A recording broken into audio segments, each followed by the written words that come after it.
Welcome to this week's live ASX strategy session. Thanks for joining me. Great having you with me for another show. Heaps of interesting things to go through today. New all-time highs in the US, range persisting in the local market, and plenty of movement in the commodities. So lots of interesting things to go through. And of course, your stock codes as well. Get those ready. We'll go through those in the second half of the show. As always, everything today, general commentary only, doesn't take your personal situation into account. Having been through all that, let's get into this week's first chart. And we'll start off with the ASX 200. Well, this week, I think what happens here will have an important impact on the market moving into the next few weeks. I'll tell you what I'm looking at in a moment. And then over in the US, the S&P 500 has had its 11th best 6-week performance ever. I'll tell you what happened after the best 10 performances in a moment. And it includes a twist that I don't think you'll expect. But before we do that, let's start with this latest price action in the ASX 200. I think the next week is shaping up as being critical for the ASX 200. I think if a bullish structure is going to develop in the near term, it really needs to start happening around here. So if we just step back and look at things from, let's start at the March low. So starting at the March low, the ASX 200, it had a strong rally over 3 weeks. So all was good there. It's then been a gradual pullback over the last month. Now, the positive here is that the rally was fast and strong. Look at the rally off the March low, fast, strong rally. The pullback we've had since has been relatively slow. It's been messy. That's a sign of a corrective decline. You can see it, it comes down, it rallies, it overlaps itself. That's typically corrective. The other point to note is that prices have held on to a good portion of their gains off the low. There's the low, here's where things are now. So they've been holding onto those gains reasonably well. And the pullback, what we can do, we can put on a Fibonacci retracement. Now we do that. If you don't know what a Fibonacci retracement is, just Google it. I won't go through it all now, but it gives proportion. It gives proportion to where markets often pull back to.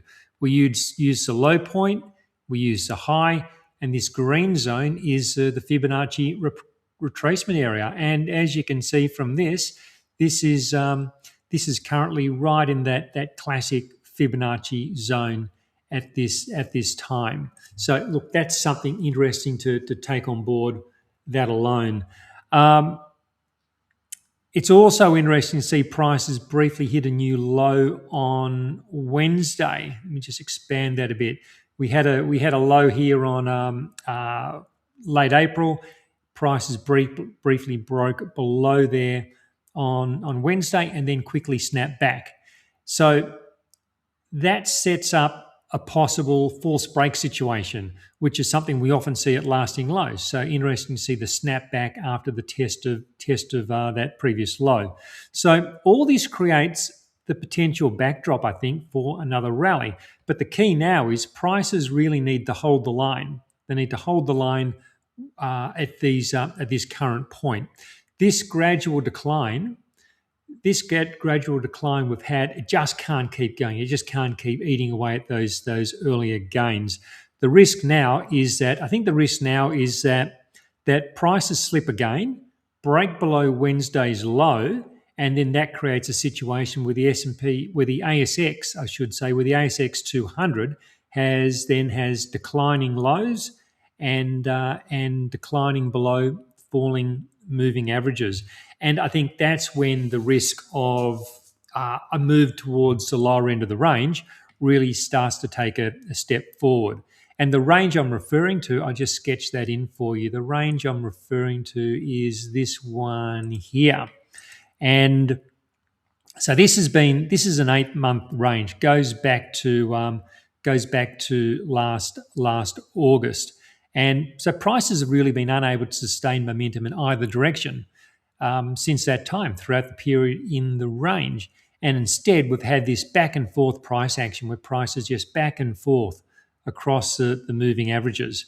I think the gradual decline since April. So look at April's high. I think this gradual decline since April indicates the dip has been bought, but it's not aggressive buying. And I say that because prices have continued to sag rather than finding support around the moving averages. Like one scenario we discussed a few weeks ago was for prices to potentially consolidate above the moving averages before maybe moving higher.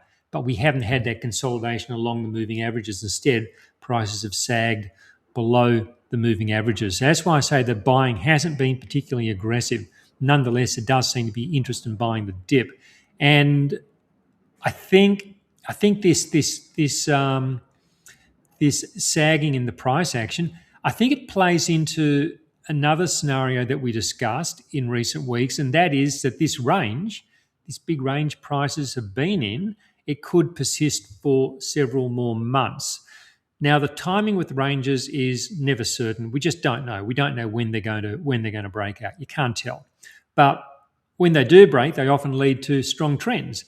And I think at this point, we need to be patient and let this play out. Let this range play out the way it's going to be.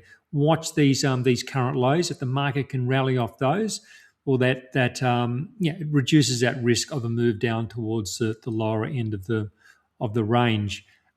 There are also some important developments in the key sectors to look at as well. So starting with the materials, so the ASX 200 materials index. So this is, of course, where all the big mining stocks are, and so this has been a key support for the ASX 200. What's been going on in the materials, led by BHP and Rio. They're both at all-time highs. The materials index has been nearing its own all-time high. The all-time high was back in March. So just this week, prices have got up close to that all-time high. The question is whether the rally can continue without a larger consolidation. My view has been, we've been discussing this in recent weeks, that the big advance from last year's low, so looking at last year's low back in April, big advance. And so my view has been that a big advance from last year's low, that it needs more time to consolidate. There's been that big correction that happened during March. So it's certainly done enough in terms of price correction. But often when we get consolidations, there's often also a time component to these things as well. So I'm not sure like a 10-month advance can be consolidated and corrected in just 1 month. That's why I've been saying I think maybe this is more of an ongoing process. And often we see in that sort of instance, often we see more backing and filling. So we had a fall, we had a rally, and you get more consolidation, more backing and filling. And that then often makes ongoing gains sustainable. You've got to get those consolidations to make gains sustainable. I'm happy holding my mining stock exposure, letting profitable trades run. But I think just looking where prices are now, I think there's an increasing chance that prices pause as they approach the all-time high. We are seeing some selling on Friday as I record, as we go live at around 1 p.m. Seeing some selling come in there. So I suspect we're going to see some consolidation in materials. Also going over to the financials, the other big sector. And well, the price action quickly deteriorated in financials this week with this sharp decline to the bottom of the range. I just quickly draw in the range, and we could use this period here and say, look, there's a range that's been in place since, say, October. The sell-off also breaks a series of rising lows. You can see we had this series of rising lows from December, and this week's price action has broken that series of rising lows. It also puts the index firmly below the moving averages. This is the most it's been below the moving averages since back over here in November. So is this a bearish development for financials, which of course is a key part of the ASX 200? Well, not necessarily. This could all still be part of an ongoing correction that really began back in October last year. Look, at this point, prices have just come back down to the bottom of the range. While the sell-off causes technical damage, it doesn't on its own signal a downtrend. More has to happen for us to start saying, look, this is moving into a bearish phase. That's not where things are at the moment. I think the most likely scenario here is that the selling we've seen this week, that extends the time financials spend or financials remain in this holding pattern. This has essentially been a big holding pattern over the last 6 or so months. It's interesting to let's just quickly step back to a weekly chart. Let me put this on a weekly chart for a moment. It's interesting when you step back and look at this. So here's the GFC. That was very much a bearish phase in a bear trend in financials, as it was just about everything else. Interesting when we step back and look at this. So from that GFC low, there have been 2 lengthy ranging periods. I've got the boxes here, so you can see a big lengthy ranging period. It was multi-year, 2015 through to 2019. The COVID crash came out of the bottom of that, but that was probably an exceptional time that we went through there. And then we've got another lengthy consolidation that occurred during 21 through 23. So it's not like these aren't bearish phases. They're not bearish phases in financials, but they're sideways phases. You could also almost say there's a third one down here as well. It had more of a downward slope to it, but it wasn't really a bearish trend, but it was a big consolidation. So there's no way to, I think, look, there's no way to know how long this current range, I've got the current range marked here as well. No way to know how long this current range is going to last. It may not necessarily be like these previous ones at all. It could be a shorter range, could be a longer range. We just don't know. But I think betting on a bear market and banks, and that's always a fear. People say banks are overvalued, banks are going to fall, this and that. But when we look at banks over the last nearly 20 years, betting on bear markets and banks hasn't been a winning trade. That's not to say one's not going to play out in the future. It almost certainly will at some point. But just expecting like we've had a strong run, so now there must be a bear market, doesn't necessarily play out like that. Can get these big ranges as well. I think the most likely scenario here is that banks remain within this range rather than having a serious breakdown. But of course, we'll monitor the price action and see how it develops. And just quickly back on the ASX 200, I think this is a week. The ASX 200 really needs to hold the line and not continue to give ground. This is where a base needs to form, or the risk of a move towards the lower end of the range does start to increase.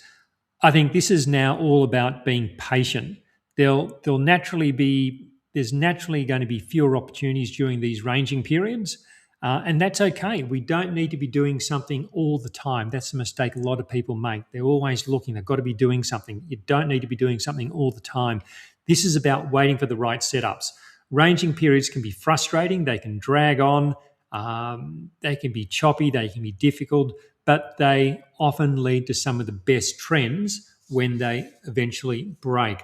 What I don't want to do is try to force trades that aren't there. This is where we let the right setups come to us, whenever that may be. Okay, we're going to move to the S&P 500 now. If you're getting some value from this, please click that like button. Helps me heaps. YouTube shows other people when YouTube sees people like the video. So please click the like button and please leave a short comment like, what do you think? Is this range going to persist? Or are we going to break up? Or are we going to break down? And always interesting to see what you're thinking as well. Okay, let's go to the S&P 500. And well, the rally of disbelief continues with the S&P 500. It hit its 19th all-time high for the year on Thursday. I've got an extraordinary slide to show you, and it just shows how much disbelief there is. I'll get to that a little bit later. But let's start by just talking about the rally off the March low. So the March low, and then we've had this extraordinary rally. So this has actually been the 11th biggest 6-week rally ever in the S&P 500. So in 76 years of S&P 500 history, you're looking at what we're looking at here. This is the 11th biggest 6-week gain ever. So let me show you an interesting slide that turned up on my X feed through the week. So what this shows us, just trying to enlarge it, but it doesn't want to enlarge. But what it shows us is that it shows us the top 20 6-week rallies in the S&P 500. So the top 26-week rallies, and the biggest one was this one here in 2009. Market was up 27% in 6 weeks, and that was of course 2009. You might remember that was that was at the bottom of the GFC. The second biggest one was in 2020. Well, you remember there's COVID. Number 3 was 1982. That was after a tough decade for stocks through the 70s. So you notice a trend with this. These record-breaking 6-week advances, they follow bear markets. And the definition of a bear market is where the market falls by at least 20%.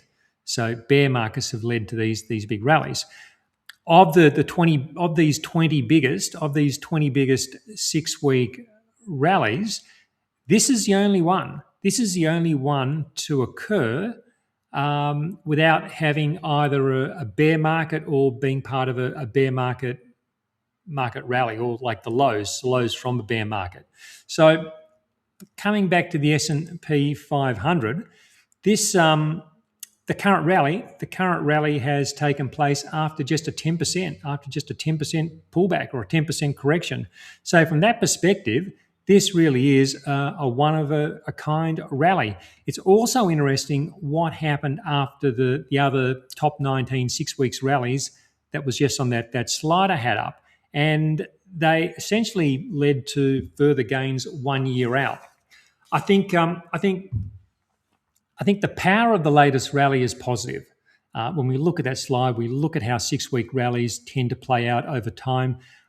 I think the power of the latest rally, I think, is positive. It shows that there's strong money flowing into stocks, and that's historically been a pointer to further strength. The question mark to keep in mind, I think the question mark to keep in mind is that the setting for this rally is unusual. And I say it's unusual in that it follows just a 10% pullback, not a bear market. I think this is another reminder that we always need to manage risk and not be complacent. This has been a big trend. The trend's still up. Just don't want to be complacent. Coming over to the Nasdaq. Now, the Nasdaq remains historically stretched above its 50-day moving average. There's the 50-day moving average, the red line. The blue moving average is the 100-day, historically stretched. I've got this indicator beneath which demonstrates that. I had this on last week, and it shows the percentage either above or below the 50-day moving average prices currently are. So as it stands, the Nasdaq is about 10%. It's about 10% above the 50-day moving average. And historically, that's, we went through all this last week. Historically, this doesn't usually happen. It's one of the highest levels in 20 years.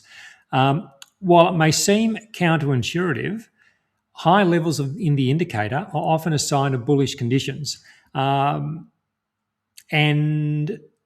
the indicator, when we get these bullish conditions, it's often not a sign of a long-term or a lasting top. I went through some examples of this last week, so I won't go through them all again today. So just go back to last week's video if you didn't see, and just take a look at how these 10% extensions beyond the 50-day moving average have tended to play out. But I think an extreme in the indicator often leads to at least a brief pause in momentum, and I think that's likely in the near term. This has run a long way in a short phase of time. One of the biggest rallies ever. it's stretched, it's at this historic point, it often leads to a pause in the trend. I think that's what we're probably getting fairly close to now.